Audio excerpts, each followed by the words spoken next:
Are ice baths actually good for you? How long should you stay in the water? What is the ideal temperature to start? Today, I'm gonna go over my top 10 tips for cold plunging.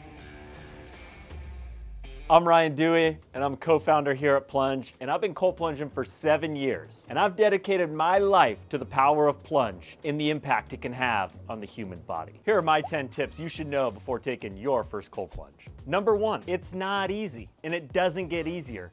It's cold as frigid, and that never changes. So you need to know why to make it a practice. For me, the top benefits are mood elevation, more clarity in what I'm working on, and I just feel a more vital, vibrant form of myself. I have more energy in the morning, sleep better, and overall feel like a healthier human. To learn even more about the benefits, check the video in the description for science-backed benefits to cold plunging. Number 2, what is the ideal temperature to cold plunge at? So if you're just starting out, I recommend to find a temperature in that 55 to 60 degree range and go from there. Me personally, I plunge right in that 46 to 48 range on a consistent basis and sometimes take it down to 39 on those one-off days that I want to push myself. Great thing about the plunge is you get to choose your temperature, either through our app or on our system itself, and it can work with you and go with you as you grow in your cold plunging journey. We created a video comparing the best ice bath companies out there. Be sure to check it out. Number 3, how long should you cold plunge for? My recommendation is starting out at about 2 minutes and really focusing on the breath. When you get in, you're naturally gonna get your breath taken away. You're gonna get very shallow breaths. You wanna breathe through that. And the moment you actually feel yourself regulating and calm down, and you'll know when you're there, that is a great cue that you can step out of the ice bath. But 2 minutes is a great starting spot. I personally plunge for minimum 2 minutes,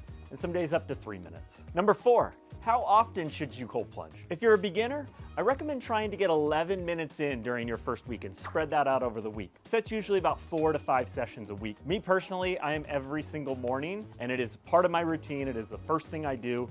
So it's something you can work up for, and there's nothing wrong with, even if you're a beginner, wanting to do it every single day.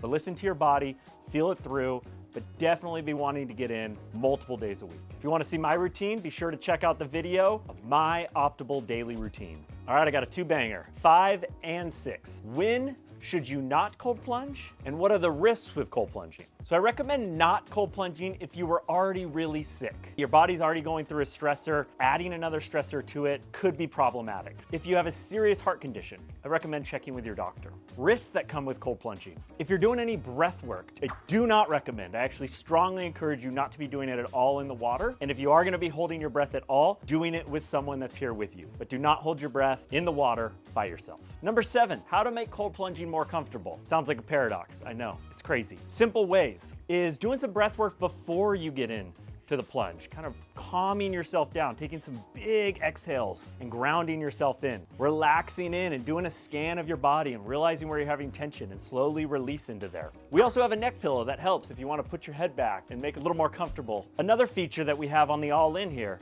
is you can pause the unit, make it a much more calm experience so you're not getting that swirling water. When you get the swirling water, it can make it more challenging. Another way is don't start so crazy. Start at a higher temperature and ease yourself into the experience. How to prepare for your first cold plunge. I recommend getting a timer. You can use the Plunge app to set the time so you don't have to think about it, and you can set the time and know when to get out. Invite a friend over. Have someone here for your first time. Do it together. We're always stronger when we're doing something in community. Have a plan afterward of how you're gonna warm your body up, whether it's jumping on a mini trampoline, whether it's doing some push-ups, maybe you have a sauna, but having a way to warm your body up post-plunge. Points 9 and 10.